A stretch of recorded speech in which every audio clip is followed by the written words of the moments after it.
السلام علیکم دوستو، آج ہم بات کریں گے دنیا کے 7 عجائبات میں سے ایک مصر کے عظیم الشان اہرام کے بارے میں۔ یہ وہ منفرد اور حیرت انگیز تعمیرات ہیں جو صدیوں سے انسانوں کو حیران کر رہی ہیں۔ لیکن کیا آپ جانتے ہیں کہ ان اہرام کے بارے میں کچھ ایسے حقائق ہیں جنہیں سن کر آپ کی آنکھیں کھلی رہ جائیں گی؟ آج ہم ان حقائق کو تلاش کریں گے اور دیکھیں گے کیسے یہ اہرام نہ صرف فن تعمیر کا شاہکار ہیں بلکہ تاریخ کے خزانے بھی ہیں۔ یہ اہرام نہ صرف قدیم ہیں بلکہ ان کی تعمیر بھی حیرت انگیز ہے۔ قدیم مصریوں کے پاس نہ تو جدید ٹیکنالوجی تھی اور نہ ہی آلات، لیکن پھر بھی وہ ان عظیم الشان تعمیرات کو بنانے میں کامیاب ہو گئے۔ یہ بتایا جاتا ہے کہ اہرام کی تعمیر میں لاکھوں پتھر استعمال ہوئے ہیں، جن میں سے ہر ایک کا وزن ٹنوں تک ہوتا ہے۔ بہت سے لوگ یہ سمجھتے ہیں کہ صرف 3 اہرام ہیں، لیکن حقیقت میں مصر میں 100 سے زیادہ اہرام موجود ہیں۔ لیکن یہ اہرام مختلف اوقات میں مختلف فرعونوں کے لیے بنائے گئے تھے۔ 3 سب سے مشہور اہرام، جن میں خوفو، خفرہ اور منکاور کے اہرام شامل ہیں۔ یہ ایک عام غلط فہمی ہے کہ اہرام صرف مقبرے تھے۔ اگرچہ ان کا بنیادی مقصد فرعونوں کی لاشوں کو محفوظ رکھنا تھا، لیکن یہ بھی خیال کیا جاتا ہے کہ وہ روحانی اور فلکیاتی اہمیت رکھتے تھے۔ کچھ ماہرین کا خیال ہے کہ اہرام کو ستاروں کے نقشے کی طرح بنایا گیا تھا اور وہ فرعونوں کی روحوں کو آسمان میں سفر کرنے میں مدد کرتے تھے۔ ان اہراموں کے بارے میں بہت سے راز ابھی تک حل نہیں ہوئے ہیں۔ کچھ لوگوں کا یہاں تک ماننا ہے کہ ان اہراموں میں خفیہ کمروں اور ٹنلز موجود ہیں جو قدیم مصری علوم اور خزانوں کو چھپا رہی ہیں۔ یہ راز ہی ہیں جو ان اہراموں کو اتنے دلکش اور حیرت انگیز بناتے ہیں۔ دوستو، قدیم مصریوں کا علم فلکیات بہت عمدہ تھا۔ یہ جاننا حیرت انگیز ہے کہ غزہ کے تینوں اہرام مکمل طور پر شمال، جنوب، مشرق اور مغرب کی سمت میں بنائے گئے ہیں۔ اس سے یہ ظاہر ہوتا ہے کہ ان تعمیرات کا مقصد نہ صرف زمین پر بلکہ آسمان کے ساتھ بھی ہم آہنگی کام کرتا ہے۔ اس کی تعمیر میں یہ اتنا آسان نہیں تھا جتنا لگتا ہے کہ 2 سے 30 ٹن تک پتھروں کو میلوں کی دوری سے منتقل کیا جائے۔ ماہرین ابھی تک اس بارے میں بحث کر رہے ہیں کہ قدیم مصریوں نے یہ کیسے ممکن بنایا، حتیٰ کہ ان کے پاس ابھی تک وہیل تک موجود نہیں تھا۔ لیکن کچھ نظریات میں ریمپ، لیور اور پانی کے ذرائع کا استعمال شامل ہے۔ یہ ایک اور راز ہے جو مصری اہرام کی حیرت انگیز کہانی میں اضافہ کرتے ہیں۔ اگرچہ اہرام بنیادی طور پر مقبرے تھے، لیکن ان کی اندرونی سجاوٹ انہیں صرف پتھروں کے ڈھیر سے کہیں زیادہ بناتی ہے۔ کچھ اہرام میں ہائیروگرافکس، مجسمے اور یہاں تک کہ فرعونوں کی ذاتی اشیاء بھی پائی گئی ہیں۔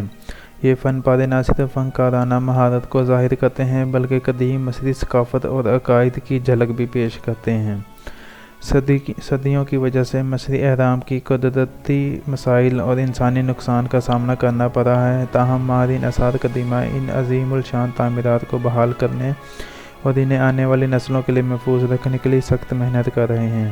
اس مشکل کام میں پتھر کو مضبوط بنانے والے مواد، جدید انجینئرنگ تکنیکس اور 3D لینز بھی جیسی ٹیکنالوجی کا استعمال شامل ہے۔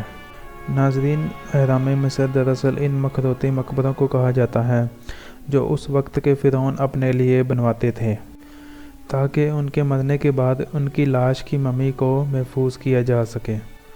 ہر فرعون مصر اپنے لیے ایک الگ مقبرہ تعمیر کرواتا اور اس کے مرنے کے بعد اس کی لاش کو ایک حنوط شدہ ممی بنا کر اس اہرام کے وسط میں لیکن سب سے نچلے درجے میں دفن کر دیا جاتا، اور اس کا خزانہ بھی اس کے ساتھ رکھ دیا جاتا، اور دوسری بھی اس کی ضروریات زندگی میں استعمال ہونے والی چیزیں اس کے ساتھ ہی دفن کر دی جاتی، کیونکہ ان لوگوں کا ماننا تھا کہ جب دوبارہ فرعون زندہ ہوں گے تو وہ اپنے خزانے اور اپنی ضروریات زندگی کی تمام چیزوں کو استعمال میں لا سکیں۔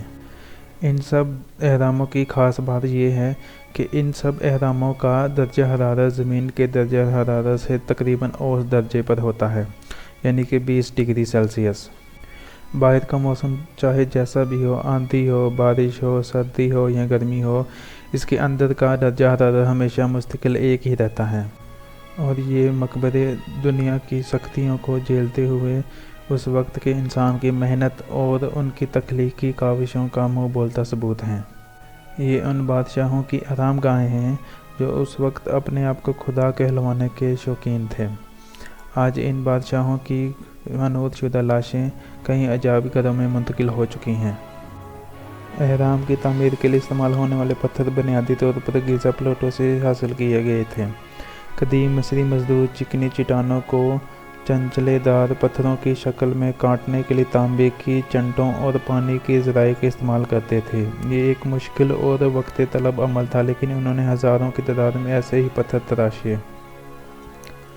2 سے 30 ٹن تک کے پتھروں کو نیل کے پار اور گیزا کے پلیٹوں تک پہنچانا ایک بہت بڑا چیلنج تھا۔ ماہرین کا خیال ہے کہ قدیم مصریوں نے ریمپ، لیور، لکڑی کے رولر اور یہاں تک کہ پانی کے ذرائع جیسے بارج اور نہروں کا استعمال کر کے ان پتھروں کو منتقل کیا ہوگا۔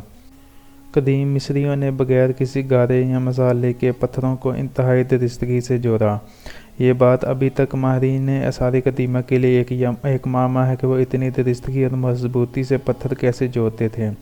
کچھ نظریات میں زمین کی سطح کا تجزیہ، پلاننگ اور پتھروں کی مخصوص شکل کا استعمال شامل ہے۔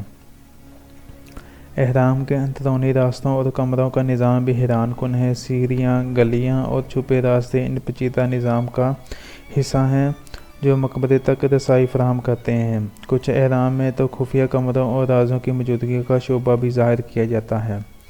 ماہرین کا خیال ہے کہ ہر بڑے اہرام کی تعمیر میں 20,000 سے لے کر 30,000 مزدوروں اور تقریباً 20 سے 30 سال کا عرصہ لگا ہوگا۔ اس طرح کا ایک عظیم الشان کام صرف سخت محنت، منظم منصوبہ بندی اور فنی مہارت کی بدولت ہی ممکن ہے۔